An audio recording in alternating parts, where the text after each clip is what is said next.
not taking it off.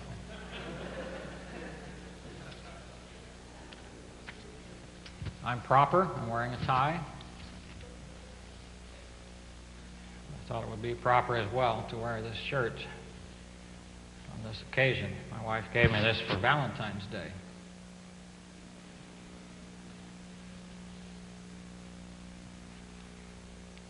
Machen, of course, was not a Baptist. He was a Presbyterian. I trust and I know that we of the Founders Conference are not so parochial that we cannot benefit from those outside our own kind of fellowship, because our fellowship truly is with all those who know God through Jesus Christ, His Son. I do have one problem as I begin this morning. That is, I have much more material prepared than I can present in the time allotted me. But I think it could be more easily condensed toward the end of my presentation than it could be at the beginning. So I will start out with the full text, and as it looks like I'm running out of time, then I will attempt to condense. But it may become less and less intelligible toward the end as I try to do that.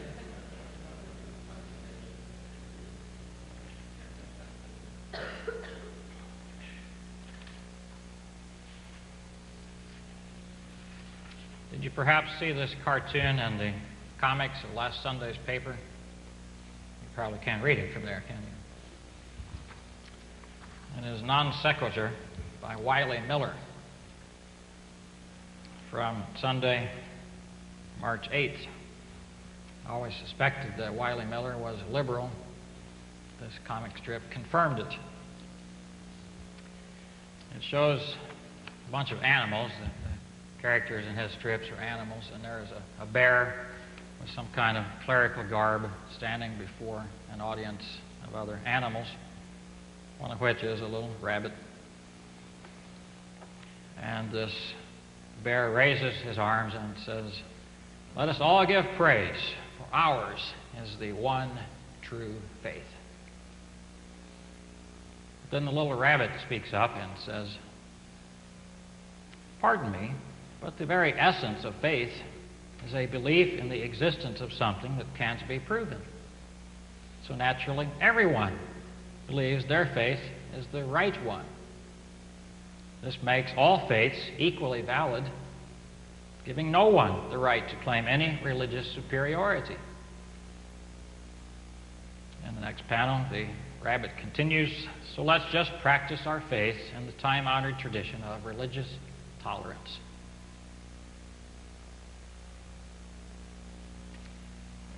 In the next panel, the bear just looks at the rabbit, who had the audacity to interrupt his statement.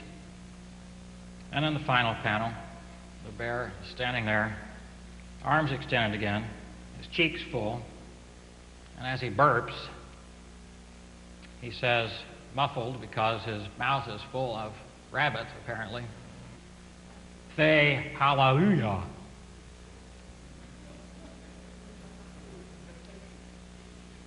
So apparently the bear is some kind of a Christian cleric. But what struck me was the definition of faith offered here, something that cannot be proven. Secondly, the relativism, therefore, all faiths are equally valid. And thirdly, the meaning attached to tolerance. It is no longer simply accepting the person of someone who disagrees with you, although you may not accept his beliefs. It means that there can be no claim to the exclusive truthfulness of any single belief system.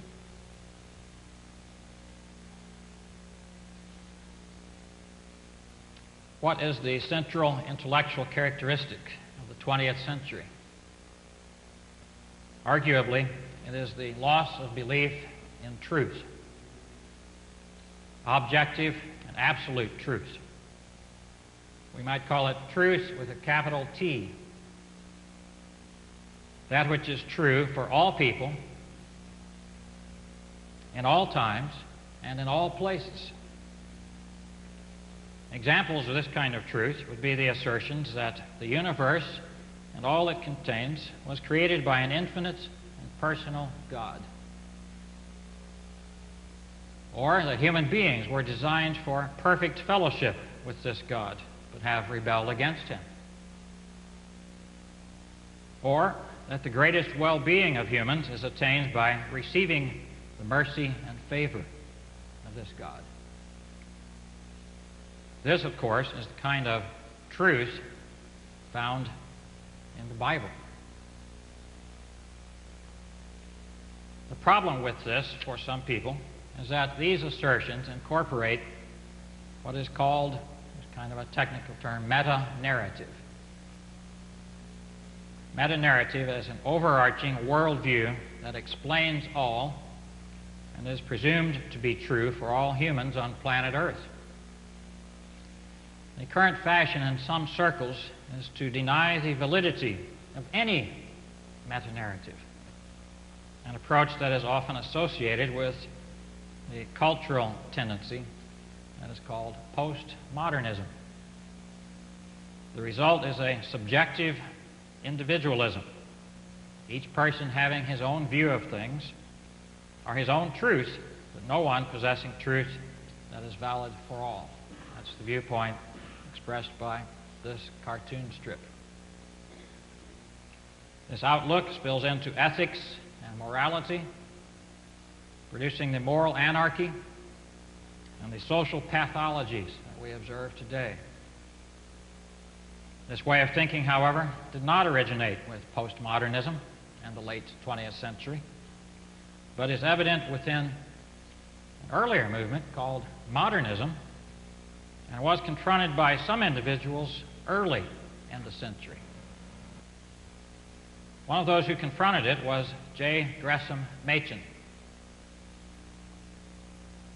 By the way, the word or name Gresham is supposed to be pronounced, I understand, with a division between the S and the H. It's not an SH sound, but it's a syllable division there, so it's Gresham.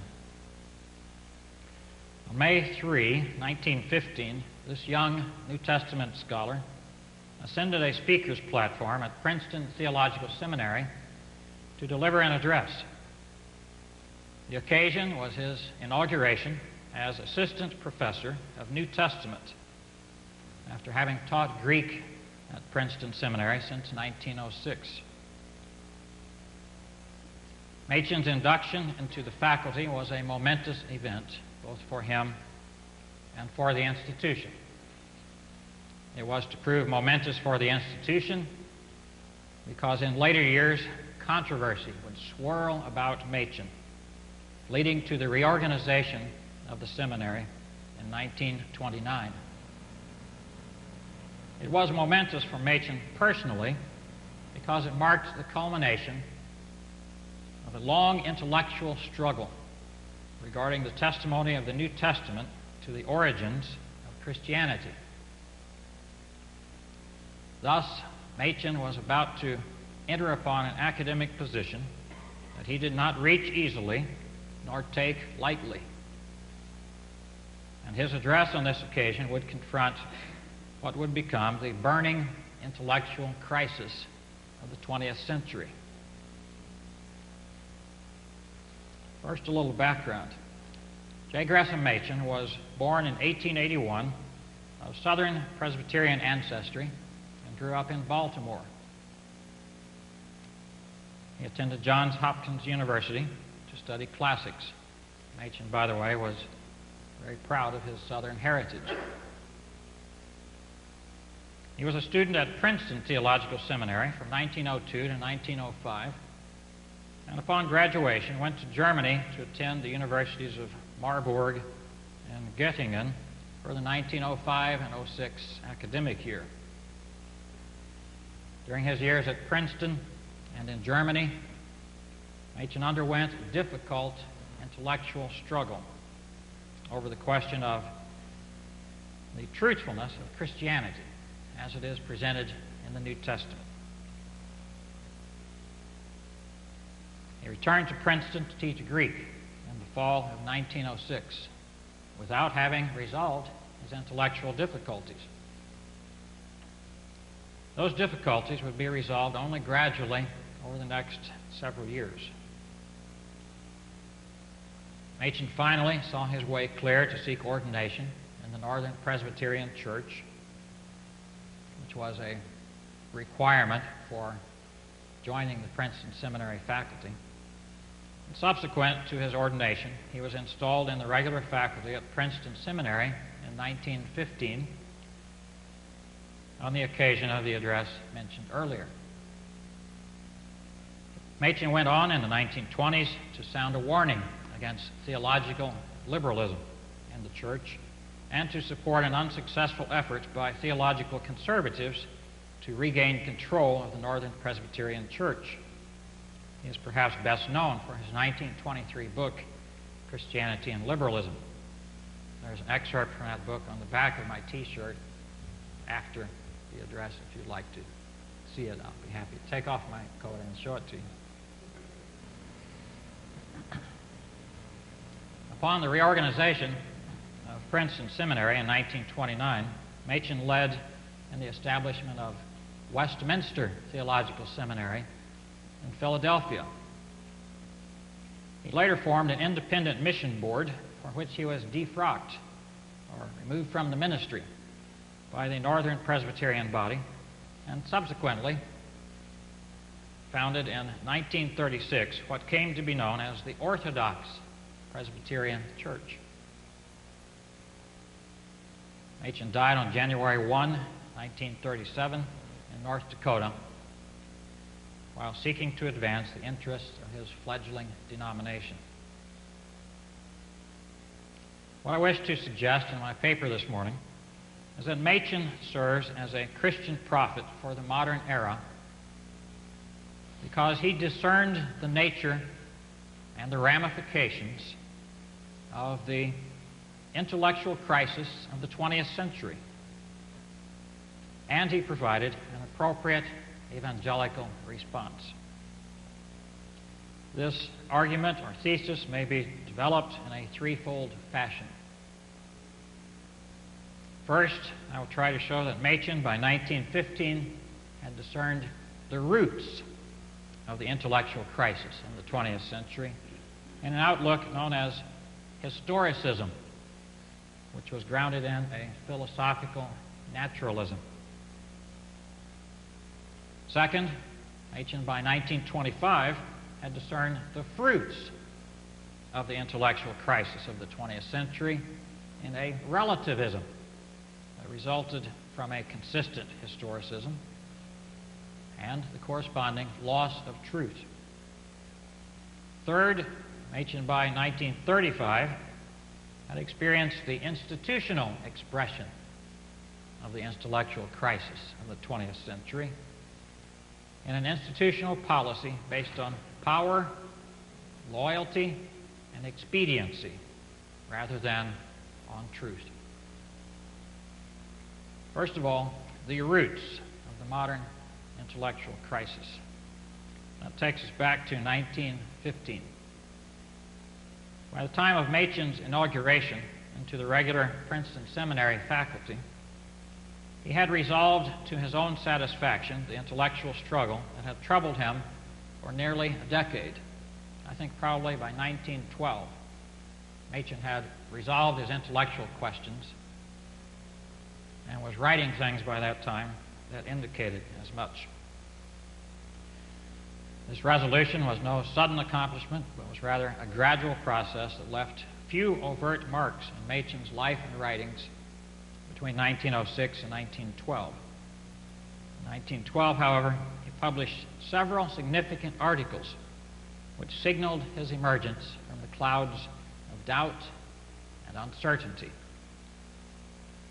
In his inaugural address of 1915, Machen chose to speak directly to the problem that he himself had been wrestling with during those years leading up to this moment. His address was entitled, significantly, History and Faith, and dealt with the relationship between history and faith, both in current thought and from the perspective of historic Christianity.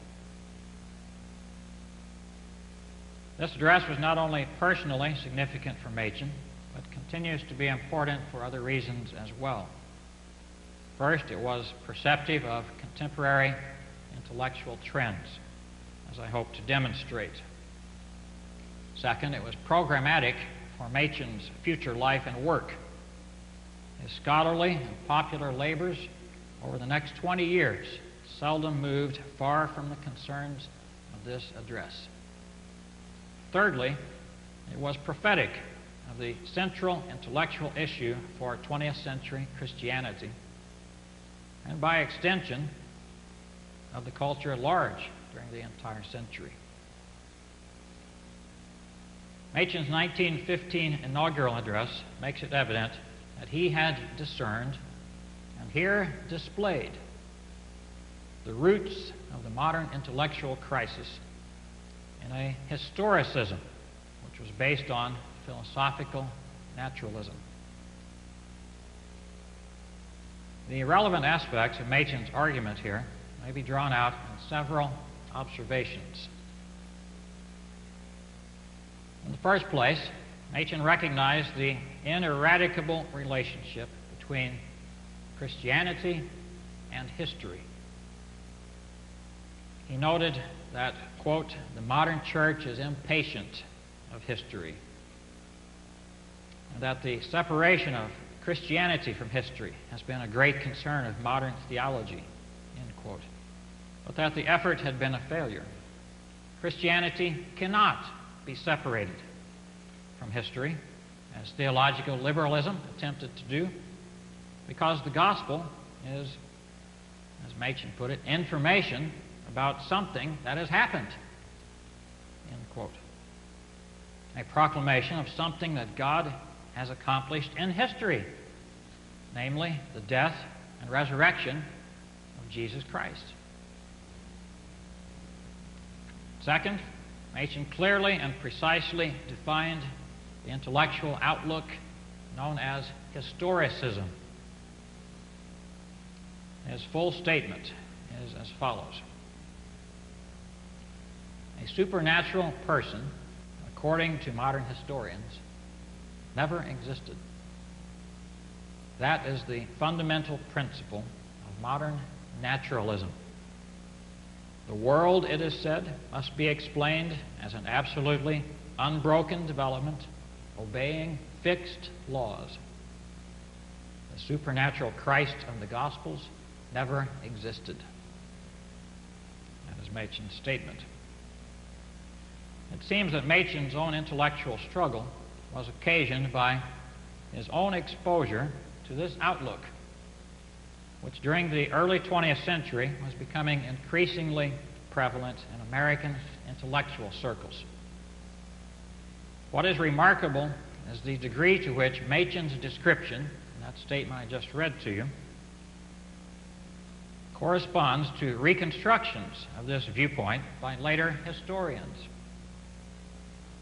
One of the finest brief treatments of the rise and nature of historicism may be found in a volume by Grant Wacker entitled Augustus H. Strong and the Dilemma of Historical Consciousness. Of course, you recognize the name of Augustus H. Strong as an eminent Baptist theologian. If you were to read Wacker's treatment, you would see that Strong was attempting to be a mediating force between evangelical theology and liberalism, which was submitting to this historicism. But toward the end of his life, Strong saw that that would not work. He returned to a more conservative position. Wacker's description of historicism is worthy of careful attention. He defines it as a philosophical orientation, a term which immediately suggests that this intellectual outlook was not the product of historical evidence or empirical data, but of philosophical commitments reached on other grounds. In other words, it was not demanded by any strictly historical research or information. So the name historicism may be kind of misleading. This inference is supported by Wacker's further analysis. Historicism, he suggests, is a philosophical orientation incorporating three assumptions, which may be labeled, and this is my terminology, not Wacker's, the explanatory assumption, the epistemological assumption, and the developmental assumption. The explanatory assumption of historicism holds that all human cultural phenomena, including the Bible and the rise of Christianity, may be explained entirely in terms of their historical context. Wacker puts it like this: all cultural forms can be adequately explained by reference to the historical context in which they emerge.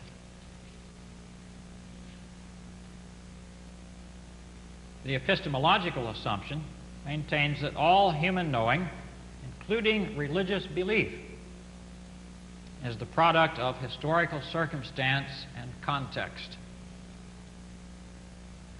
Wacker's words again: everything people know, including all they understand or think they understand about God's dealings with human beings, is forged in a particular historical setting and bears the unique imprint of that setting. End quote. The developmental assumption of historicism contends that all cultural phenomena, including theological formulations, are caught up in a process of ceaseless change.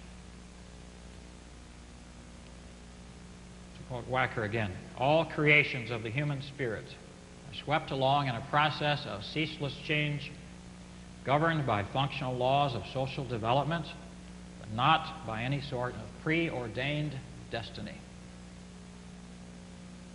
Note that Machen's language closely parallels that of Wacker, sometimes involving the use of the very same terms. Now, Wacker's book is written in the 1980s, Machen speaking in 1915. The world, Machen said, in describing the historicist viewpoint, must be explained in this way. He used the word explain, which is Wacker's term also, the explanatory assumption. It must be explained, quote, as an absolutely unbroken development, obeying fixed laws, end quote. Machen's use of the terms development and laws are also found in Wacker's definition. This is the developmental assumption. And Machen said, things must be explained in this fashion, a statement that may be taken to incorporate the epistemological assumption, for it was thought that historical context provided the only way in which humans acquired knowledge. Machen attributed all this to modern naturalism, suggesting the philosophical nature of this outlook, as Wacker's definition also emphasizes. It is noteworthy that Machen was writing in 1915 at a time when Wacker suggests that, quote, most of the leading social thinkers of the United States and Europe, end quote, had accepted the assumptions of historicism. But before World War I had killed the optimism inherent in earlier forms of the outlook. I just find it significant that Machen nailed this down in 1915 while it was still in process of developing. Thirdly, Machen's description of historicism makes it evident that he considered philosophical naturalism to be at the foundation of this outlook. He referred repeatedly in this address, including the excerpt that I just quoted to you, to modern naturalism, a philosophy which he saw as inherently opposed to the supernaturalism of the biblical accounts of the origin of Christianity.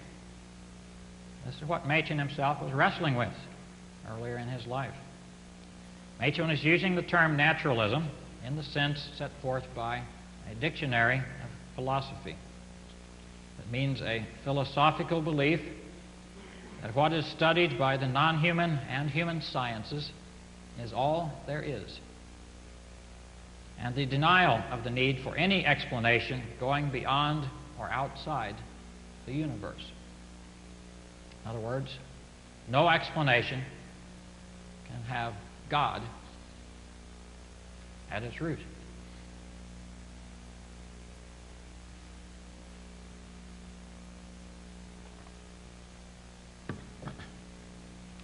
Thus, the basic postulate of naturalism is that nature is all there is,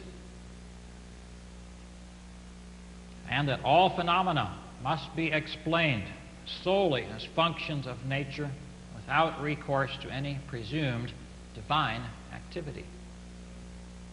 Such an approach eliminates a priori the actions of God described in the Bible, such as creation, providence, judgment, revelation, and redemption. The biblical records and purported events must be explained entirely in terms of natural occurrences. History cannot be allowed to contain the supernatural.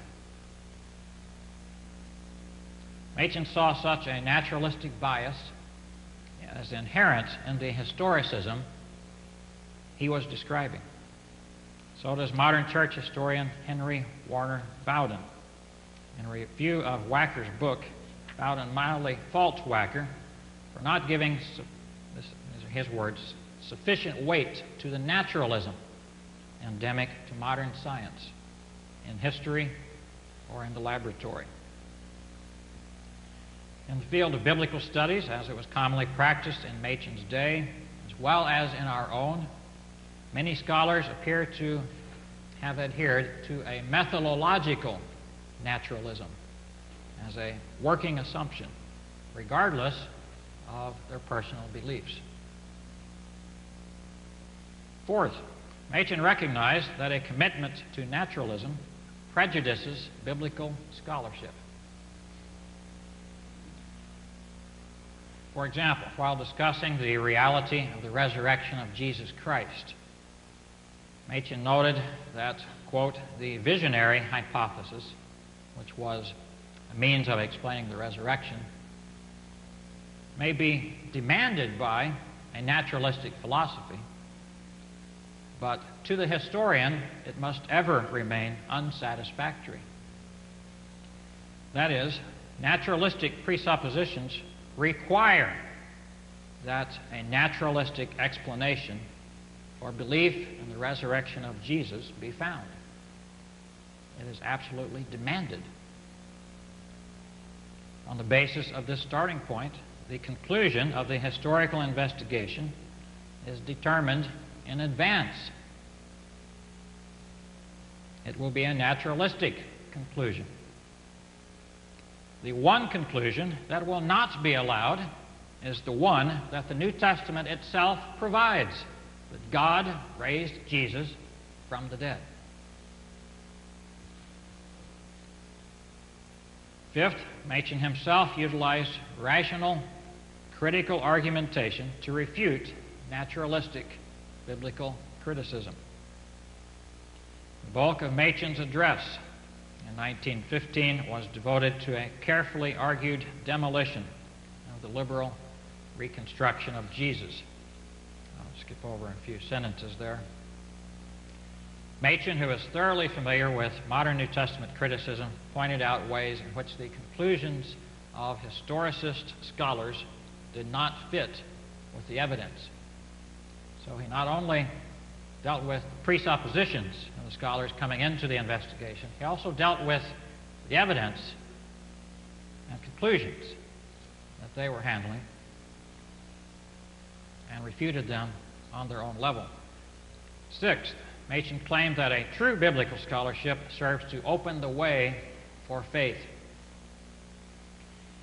The historical problem presented by the New Testament, as Machen had outlined it, quote, defies the best efforts of the naturalistic historian and pushes us toward the intellectual abyss of supernaturalism. End quote. Again, it, quote, forces us, despite the resistance of the modern mind, to recognize a very act of God, end quote. Machen acknowledged that historical research leads only to tentative conclusions. Christian faith requires, quote, some more immediate certitude. History does not stand alone, Machen said. It is confirmed by experience. History has its limitations. The historical evidence, Machen said, for the resurrection amounted only to probability. Probability is the best that history can do. He's not saying it's the best that the Christian mind or conviction can do. It's the best that scientific historical research can do. It can only establish probability. But historical scholarship can open the way for the exercise of faith. In a passage that sounds somewhat autobiographical, Machen says, quote, but the probability was at least sufficient for a trial. We accepted the Easter message enough to make a trial of it, and making trial of it, we found that it is true. Thus, Machen did not claim that historical research can prove or demonstrate the truthfulness of the Christian faith, as he has been alleged to have claimed by some recent historians. Historical research, in Machen's view, simply removes the obstacles in the way of faith and makes the intelligent and rational exercise of faith possible.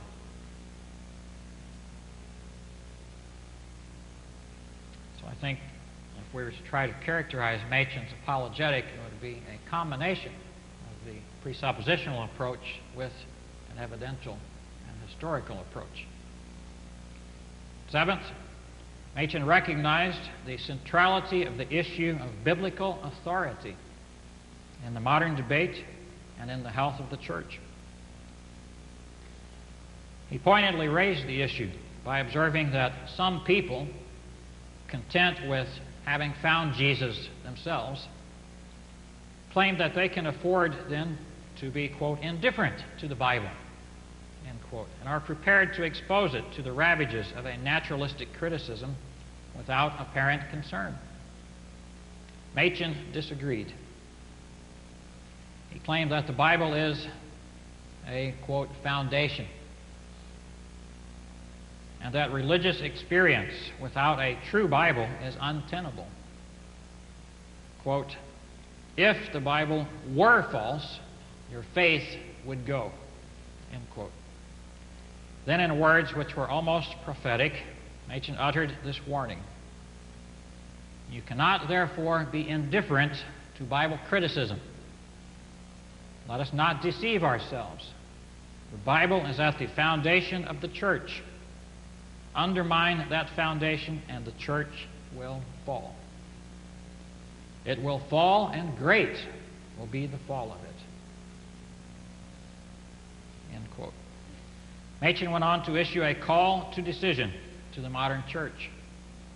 He noted that, quote, two conceptions of Christianity are struggling for the ascendancy today, end quote. One was the conception found in the Bible. The other was the conception of Christianity formulated by what he called the modern preacher. That conception of theological liberalism. At this point, he argued, modern culture is in conflict with the Bible, and the church must choose between the two. I'm interspersing several quotes here. I won't try to identify each one. The church, he said, is trying to compromise, and rapidly she is losing her power.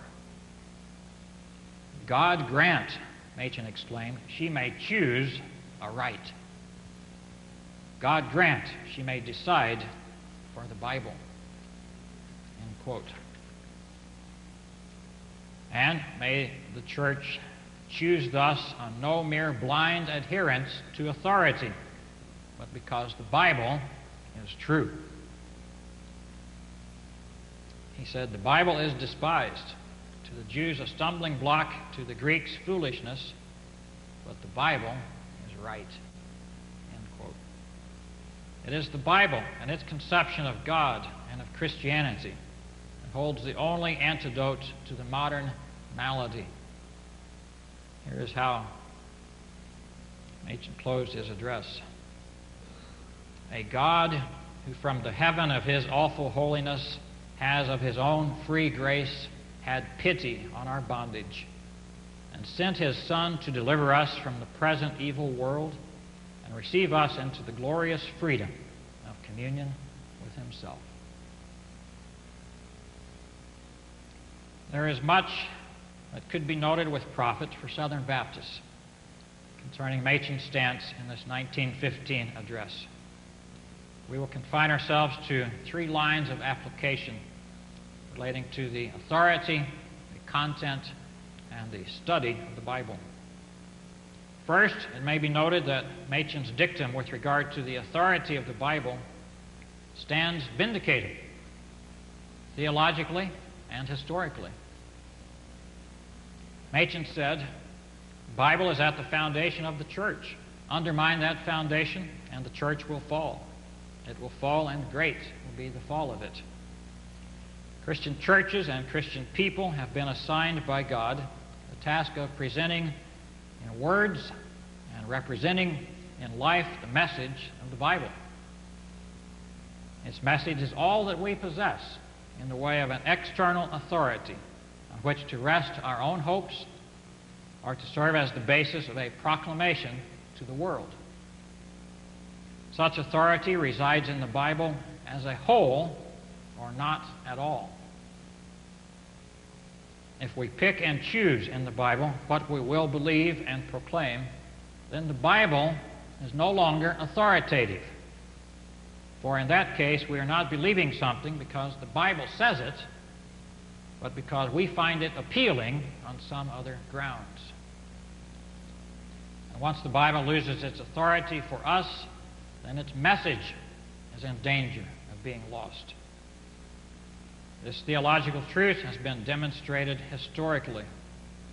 Machen's own Presbyterian Church in the USA, after its abandonment of an authoritative Bible, has suffered precipitous decline in theological purity and discipline, in membership, in giving, missions, and virtually every other measurable dimension. The reason? It has no message, either for the church or for the world. And that Presbyterian Church seems destined, apart from a divinely given revival, for well-deserved oblivion. What did Machen say?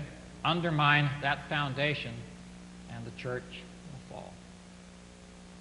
Machen also instructs us with regard to the content of the biblical message. That message concerns something that God has done in history.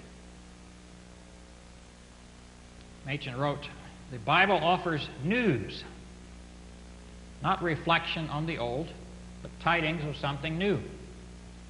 Not something that can be deduced or something that can be discovered, but something that has happened. Not philosophy, but history.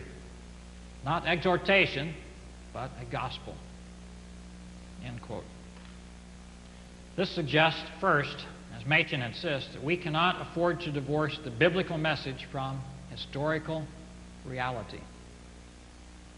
The Bible purports to describe events that happened in the real world. We cannot, therefore, give up and insist on the historicity of these events. This was the error of theological liberalism, and it has been followed in this by neo-orthodoxy, a view that reigned for decades, I understand, in Southern Baptist seminaries. This also suggests that we must emphasize in our proclamation the objective facts of the gospel. God has wrought our justification in the first place by something He has done outside of us. The life, death, and resurrection of Jesus Christ, and not by something He does inside of us in the first place. The point, we must preach Jesus Christ and Him crucified and risen again as the only hope of a guilty race. It is through the preaching of this objective accomplishment that God works the subjective experience of regeneration and faith. There is also application here for our study of the Bible and the standards to which we hold those who teach the Bible in our colleges and seminaries. It is that the assumptions of historicism, a naturalistic worldview, must not be allowed to govern biblical studies. I fear this has been the case in Southern Baptist seminaries in the past. Berkeley law professor Philip Johnson has observed that a methodological naturalism prevails in academic circles, even on the part of those professing to be Orthodox Christians. Unfortunately, this often seems to be the case in biblical studies as well as in scientific fields. Johnson was dealing especially with evolutionary thinking, but it's happened in history as well and in biblical studies. If the Bible is the divinely given record of what God has done in history, then we cannot remove God from history without doing damage to both the biblical message and biblical authority. Now, you hate to hear me say second. We come to the fruits of the modern intellectual crisis. And I think on the basis of what has already been said, I can summarize the second 2 points. Machen in 1925, jumping 10 years ahead now, wrote a book entitled What is Faith? In this book, it is evident that Machen had begun to discern, and in this book displayed, the fruits of the intellectual crisis of the 20th century, a collapse into relativism and a corresponding loss of objective truth. Some scholars have traced the straight line that runs from historicist modes of thought to the conclusion that all truth claims, all belief systems, all knowledge, and all value systems are historically determined and are thus historically and epistemologically relative. Non sequitur from last Sunday. This way of thinking is apparently unavoidable for a consistent naturalistic historicism and results in the denial of a unified and permanent body of objective truth. Consequently, there is no truth that is valid for all people, all times, and all places. Anything that is called truth is merely personal and subjective. Such a relativism was manifesting itself by the 1920s, and Machen thought that he needed to confront it. And that's one thing he was doing in his book, What is Faith? Machen argued for the objectivity, universality, permanence, and unity of truth. For example, Machen claimed that the historic Christian creeds, unlike the modern creeds, were intended by their authors or compilers to be true. He said, "We believers in historic Christianity maintain the objectivity of truth. Something is out there and it's true whether I believe it or not."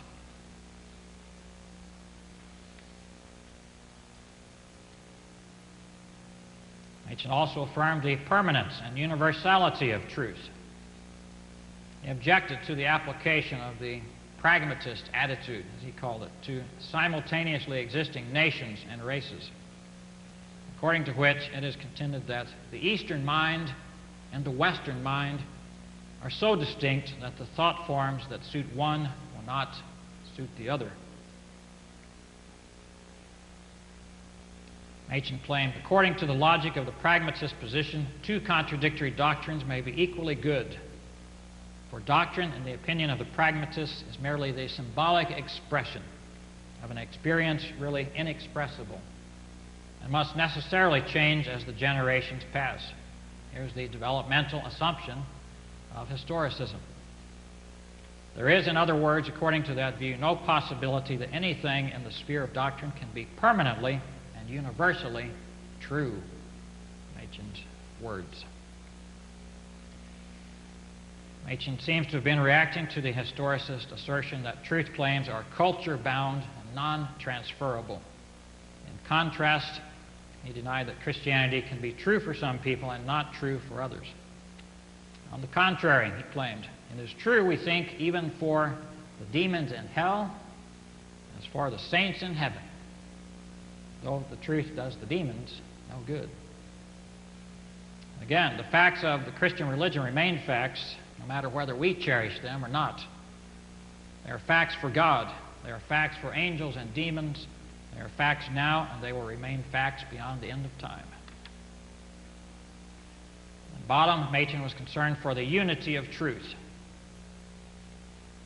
Christian faith, he claimed, has an intellectual content, and to divorce religion from that intellectual content is seriously to distort the New Testament concept of faith. Theological liberalism sought to protect Christianity by divorcing Christian faith from the question of the historical truthfulness of the Bible. This will not do, Machen said. Quote, it is a poor religion that can abandon to science the whole realm of objective truth in order to reserve for itself merely a realm of ideals.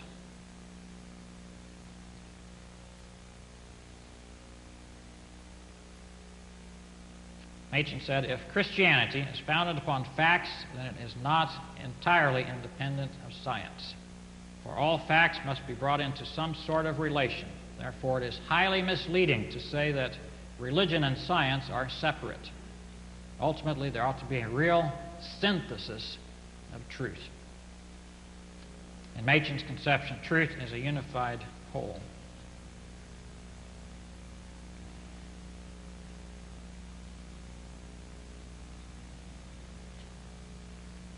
Machen's opposition to relativism in 1925 suggests that the mentality that is known as postmodernism is actually a part of modernism, and that postmodernism may not be something so entirely new as some academics try to make it.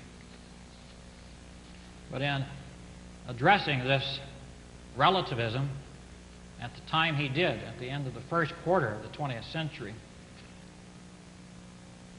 I think that Machen was confronting the defining intellectual crisis of the 20th century and was once again, therefore, adopting a prophetic stance.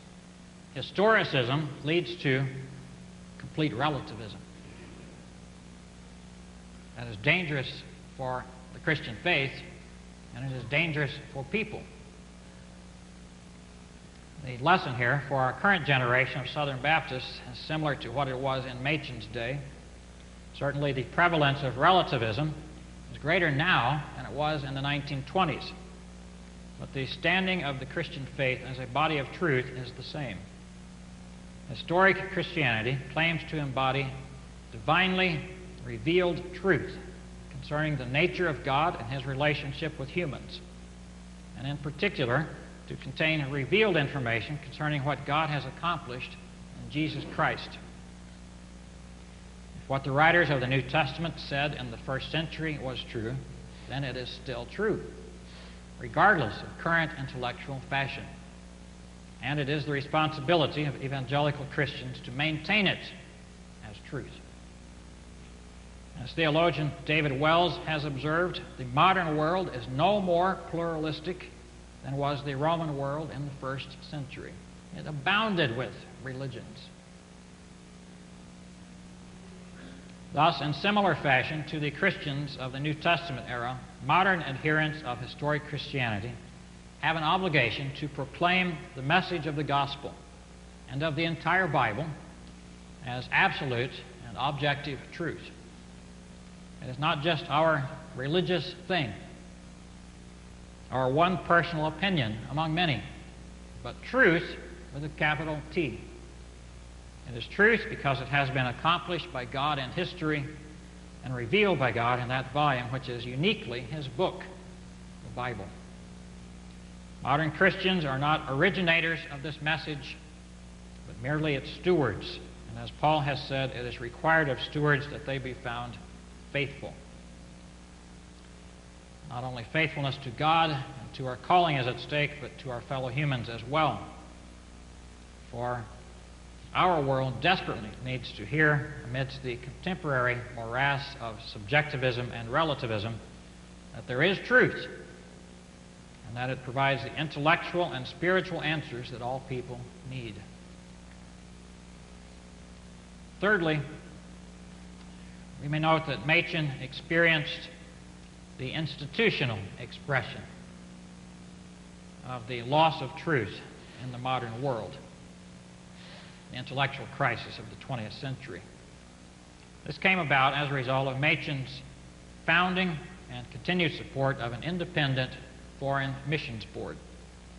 When the Presbyterian Church in the USA would take no action with regard to the presence of theological liberalism in its missionary enterprises, Machen and others in 1933 formed the Independent Board for Presbyterian Foreign Missions.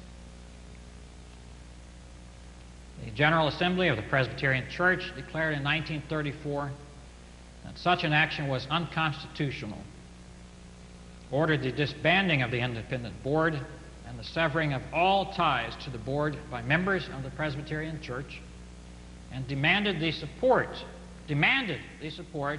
of Presbyterian church members for the, quote, officially authorized missionary program of the Presbyterian Church.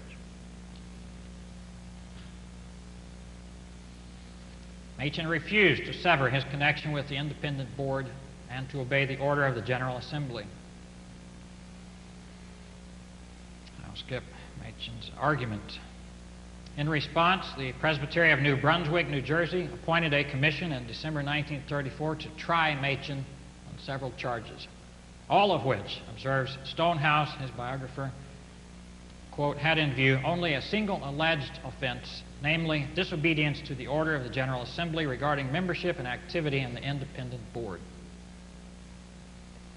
The trial occurred in February and March of 1935, during which the Commission ruled that Machen would be allowed to present no evidence relating to the charges that he had lodged against the Board of Foreign Missions, and that it would accept no arguments relating to the constitutionality of the General Assembly's mandate in 1934, which Machen had argued was unconstitutional.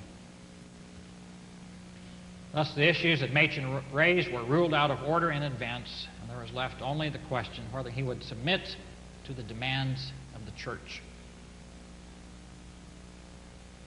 Questions of truth were brushed aside and became a question of submitting to the authority of a body. Given the parameters of the proceeding, it was a foregone conclusion that Machen would be convicted. His appeals to the Synod and the General Assembly of 1936 were denied, and so he was removed from the ministry of the Presbyterian Church in the USA. We note that the central question, that of adherence or non-adherence to historic Christianity on the part of Machen and of the Presbyterian Church, was not allowed to be an issue in his trial. It was a matter of institutional conformity and the power of the institution to enforce it, not a matter of truth. A Unitarian observer, a Unitarian named Albert C. Diefenbach, wrote upon observing Machen's conviction, "Here is a man of distinction in scholarship and of unquestioned devoutness, who for 20 years or more has declared that those who control the power of his communion have repudiated the authentic and official Presbyterian faith, and favor of a modernistic emasculation of the pure gospel of the Bible and the Reformation. It is a dramatic situation, extraordinary for its utter reversal of the usual situation in a judicial doctrinal conflict. It amounts to virtually this: one man is declaring that in administrative effect his whole church has become heretical. Indeed, the late 19th century heresy trials had been conducted against men who were alleged to have rejected the doctrinal content of historic Christianity.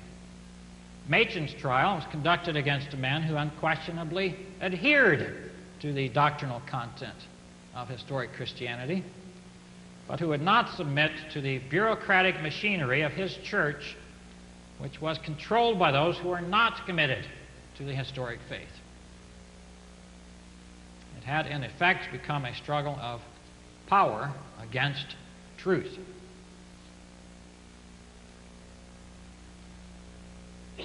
Machen's trial also shows the intolerance of those who abandoned the concept of absolute objective truth toward those who continue to adhere to it. The liberals would have objected, in the name of tolerance, to the application of negative sanctions against a minister accused of unorthodox doctrine. They applied negative sanctions against one who was undoubtedly orthodox, but who was guilty of institutional nonconformity. Professor R.B. Kuyper of the Christian Reformed Church, another outsider, observed the Machen trial is a notable revelation of the intolerance of so-called liberalism and its abettors. Kuyper also observed the Machen trial affords a striking revelation of the destructive influence of liberalism and liberal leanings on Christian ethics, and that the court preemptively and peremptorily deprived Machen of his defense.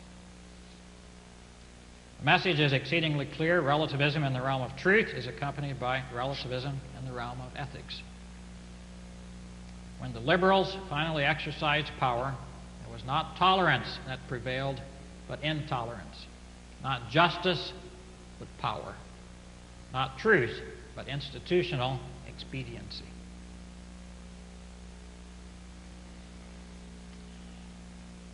This brief, or not so brief, survey has suggested that J. Gresham Machen discerned and stood against the intellectual crisis of the 20th century in its root, its fruit, and its institutional expression. For this reason, I think he deserves to be called a 20th century prophet, if not in the full biblical sense of that term, then in our looser popular sense. And the crisis is not over for us, for Southern Baptists. The subtitle of Darrell Hart's book on Machen is still applicable to the Southern Baptist Convention: The Crisis of Conservative Protestantism in Modern America. To this crisis, Machen still speaks, and Southern Baptists would do well to listen.